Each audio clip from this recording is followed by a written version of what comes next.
Hi, welcome back to the channel. Today I'm going to discuss what we're going to be doing with regards reviews, hotels, places we're visiting later in 2026. Now in March we're off to Miami Beach, so it's only a few weeks away. We're currently in February and we're going to be staying at the Grand Beach Hotel Miami. Now there is another one with a similar name called the Grand Beach Surfside, which is also in Miami. The one we're staying is on Collins Avenue and is right on Miami Beach. We booked the trip through Virgin Holidays. It was £3,100. It included a partial ocean view. It included a Kia Sportage car. And it included Economy Delight seats on Virgin Airlines. And the Economy Delight just means you get extra leg room. The total price, as I said, was £3,100, but it doesn't include the resort charge or any parking charge. The resort charge, I gather, is about $25 a day. And the parking charge, believe it or not, is £60 a day if you park at the hotel. Now, there is another place apparently to park, but I've been told it's 5 blocks away from the hotel. And knowing what American blocks are like, it could be half a mile away for all I know. So I've decided that I'll stick with the hotel for the time being and look into it further when I get there. And that way I can work out whether it's worth the walk or not. And more to the point, if I can even do the walk, because I'm not too sure how far 5 blocks is. Anyway, that's where we're going. It's next month. We're going on the 16th of March, 6 nights. And as usual, I'll take the camera with. You'll see the hotel, everything about it, the pool, the outside, the inside, the front, all of it. And if we go to various restaurants, which we're bound to do, I'll take the camera with again and you can see the food, the restaurants, etc. I'll give you my opinion on whether they're worth going to or not.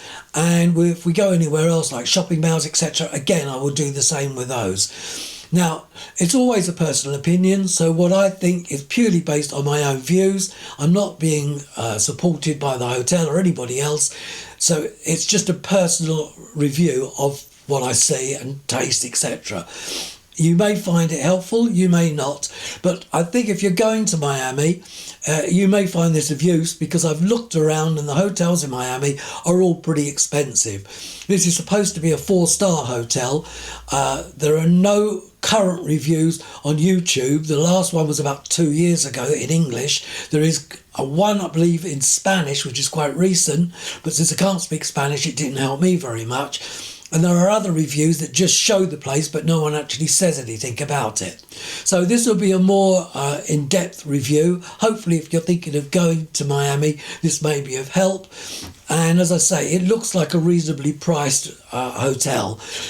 Other people have commented on TripAdvisor that they didn't find it necessarily that clean and found it a bit dated.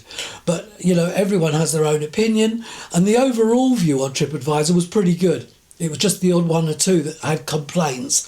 I mean, my biggest complaint so far is the $60 a day parking charge. But hey, we'll worry about that when we get there. Now, the next review after that is we're going back to Sandals, Barbados in April.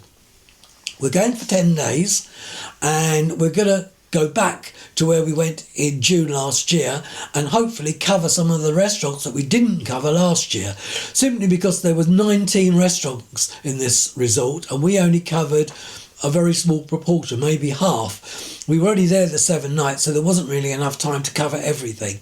So this time we're going to go back and maybe feature some of the ones we missed, go back to some of the ones we've already been to, and overall just have a better view of what everything is and see if they've updated anything for better or for worse. Now, I know one of the restaurants is going to be shut, that's Spices, because apparently they're doing some update on it, and they're also going to close one of the bars that's right by the pool. I know this because Sandals have already contacted me to inform me of this. But listen, we'll have a look, we'll take note of what's going on, try the existing restaurants we've been to before, like Butchie's and Bocconcino, I think it was called, the Italian one, and we'll go from there. So that's what we've got booked for March and April.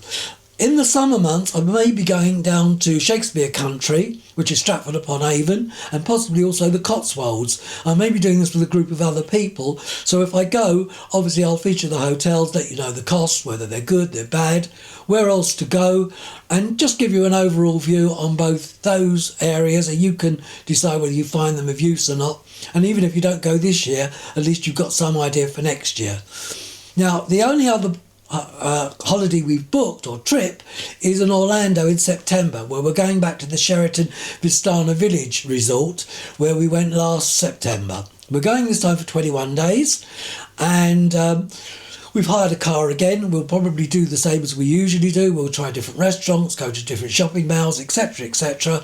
And again, I'll report back on what they're like. Haven't given you the price on either Barbados or the Sheraton yet, but obviously I'll cover that when we cover each of the resorts separately. So until then, that's about it from now.